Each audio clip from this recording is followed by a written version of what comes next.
Hello, good morning friends.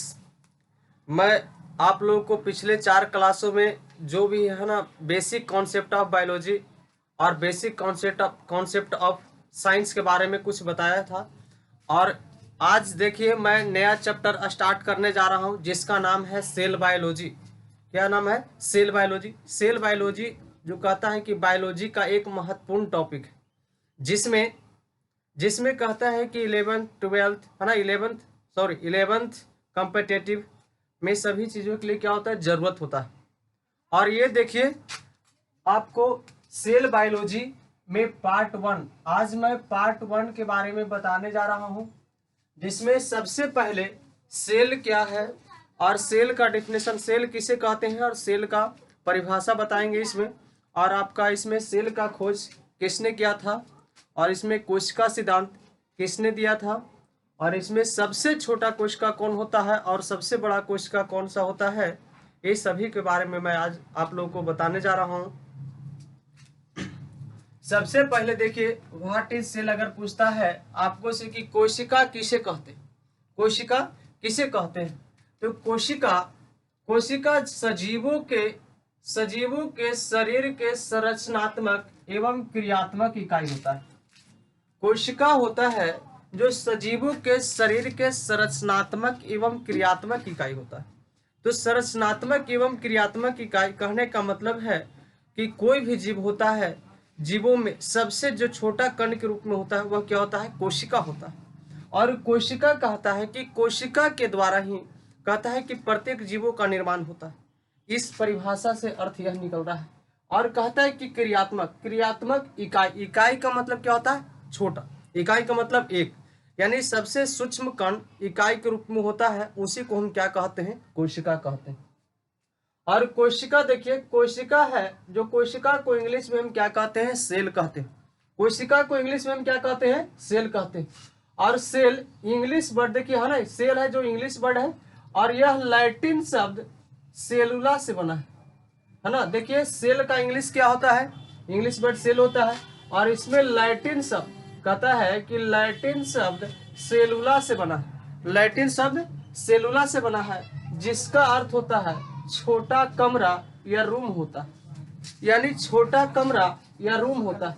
यानी कहता है कि जिस प्रकार कोशिका जो सूक्ष्म होता है, कण इकाई के रूप में होता है। जैसे हम लोग घर देखते हैं, घर जब बनाते हैं हम लोग तो उसमें देखते हैं कि घर जब बनाते हैं तो उसमें देखते हैं कि ईंट की जरूरत होती है, ईंट की जरूरत होती है, सीमेंट की जरूरत होती है, बालू की जरूरत होती है, गिट्टी की जरूरत होती है। तो सभी इकाई रूप में होते हैं और एक साथ मिलाते हैं तब कहता है कि वह दीवार बनता है और दीवार के सहारे क्या बनता है, कमरा बनता है। तो उसी प्रकार यह भी सेल कहता है कि सेल का अर्थ है ना, यहाँ पर सेलुला का अर्थ होता है छोटा कमरा होता है। क्या होता है, छोटा कमरा होता है। अब उसके बाद देखिए कहता है कि कुछ सजीव, अब कहता है कि सेल होते हैं तो कुछ सजीव जैसे जीवाणु है ना, जैसे जीवाणु सजीव में देखिए बता रहे हैं कुछ वैसे जीव होते हैं जो सिर्फ और सिर्फ एक ही कोशिका से बना होता है। कुछ वैसे जीव होते हैं जो सिर्फ और सिर्फ एक ही कोशिका से बने होते हैं, उसे एक कोशिकीय जीव या यूनिसेलुलर जीव है ना, यूनिसेलुलर ऑर्गेनिज्म कहते हैं। यहाँ पर लिखा हुआ है, आप देख सकते हैं कि कुछ जीव एक कोशिका से बना होता है, उसे एक कोशिकीय जीव या यूनिसेलुलर ऑर्गेनिज्म कहते हैं। क्या कहते हैं, यूनिसेलुलर ऑर्गेनिज्म। जैसे अमीबा हो गया, पैरामीशियम इत्यादि, हमने एग्जाम्पल दे दिया आपको।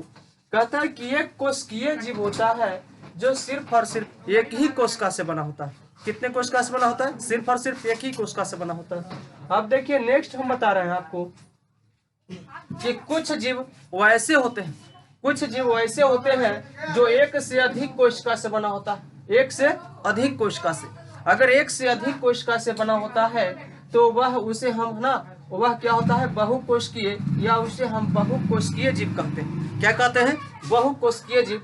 यानी इसको इंग्लिश में हम कहते हैं मल्टी सेलुलर ऑर्गेनिज्म कहते हैं। जैसे क्या कहते हैं, मल्टी सेलुलर ऑर्गेनिज्म। जो वस्तु कहता है कि एक कोशिकीय होता है वस्तु है ना, एक कोशिकीय जीव होता है जो हमारी आंखों से, नंगी आंखों से दिखाई नहीं पड़ता, नंगी आंखों से दिखाई नहीं पड़ता है। जबकि बहुकोशिकीय जीव होता है जो हमारी नंगी आंखों से दिखाई पड़ता है। ये आप देख सकते हैं। हाँ इसको आप है ना, इसको आप प्रयोग कर सकते हैं। जैसे मनुष्य है जो हमारी आंखों के सामने दिखाई पड़ता है। चींटी है जो हम जिसको अपनी आंखों से दिख सकते हैं। तो ये क्या है? बहुकोशिकीय। पेड़ पौधे भी क्या है? बहुकोशिकीय है। अब कहता है कि कोशिका के बारे में हम अध्ययन करेंगे तो उसको हम क्या कहेंगे? कोशिका के बारे में, कोशिका के अध्ययन को हम साइटोलॉजी कहते हैं। क्या कहते हैं? साइटोलॉजी। और साइटो मीन्स होता है कोशिका और लॉजी मीन्स होता है स्टडी, यानी कोशिका के बारे में अध्ययन करना क्या कहलाता है? साइटोलॉजी कहलाता है। क्या कहलाता है बाबू? साइटोलॉजी।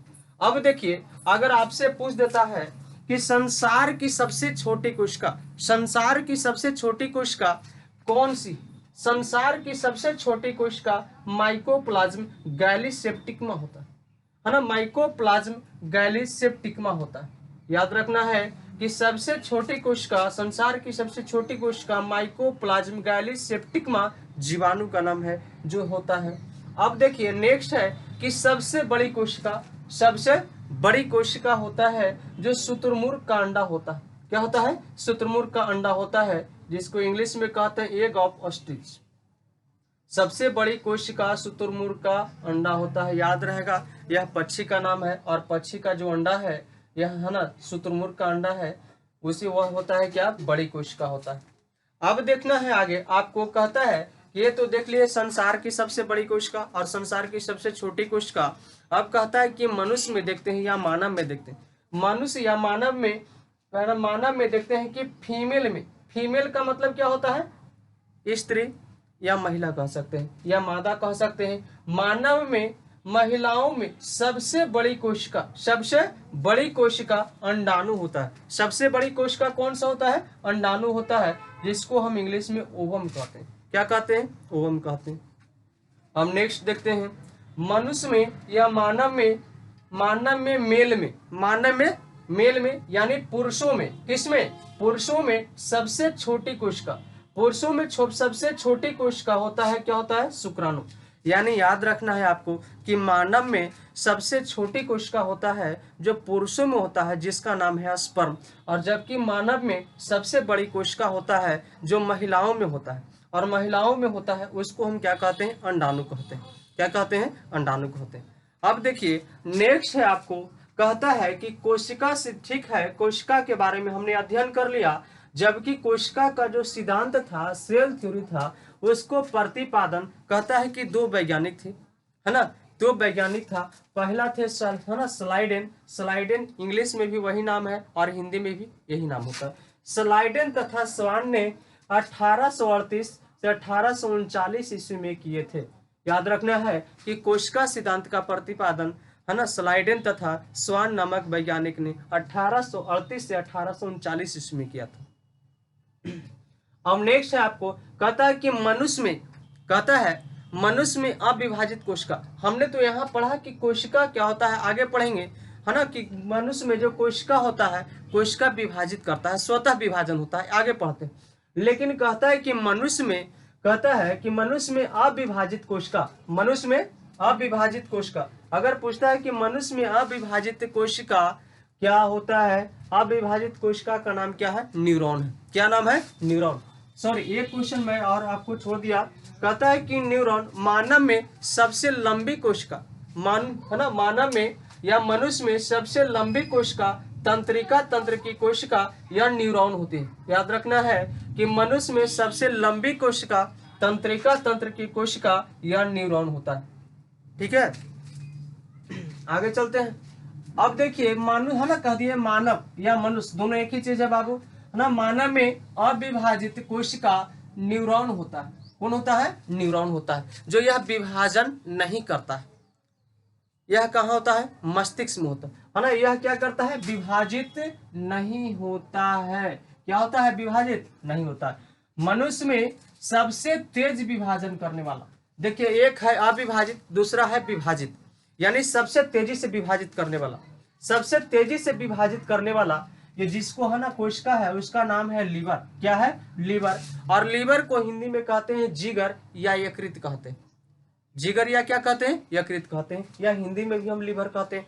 सबसे, मनुष्य में सबसे तेज विभाजन करने वाला कोशिका का नाम है लीवर, उसको हिंदी में कहते हैं जिगर, या इसको क्या कहते हैं? यकृत कहते हैं। ठीक है।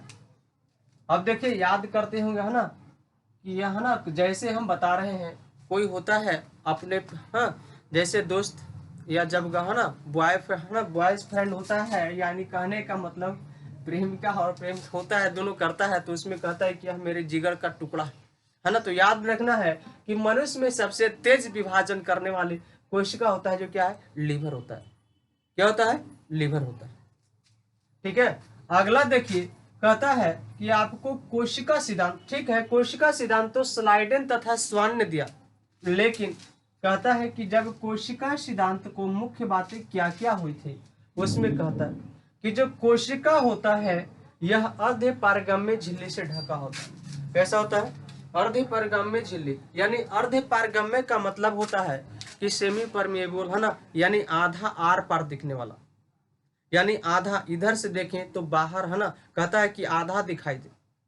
जैसे मनुष्य में शरीर हम लोग एक्सरे वगैरह करवाते हैं तो अर्ध पारगम्य होता है, तब इसके द्वारा हम लोग तो यहाँ पर है ना अर्ध पारगम्य कहता है कि आधा आर पार दिखाई देने वाला, पूरी तरह से नहीं, क्लियर दिखाई नहीं देना, यानी आधा दिखाई देने वाला, आधे तरह से दिखाई देने वाला। तो ध्यान दीजिए कहता है कि यह अर्ध पारगम्य झिल्ली होता है। झिल्ली का है ना, झिल्ली को मीनिंग में कहते हैं मेम्ब्रेन।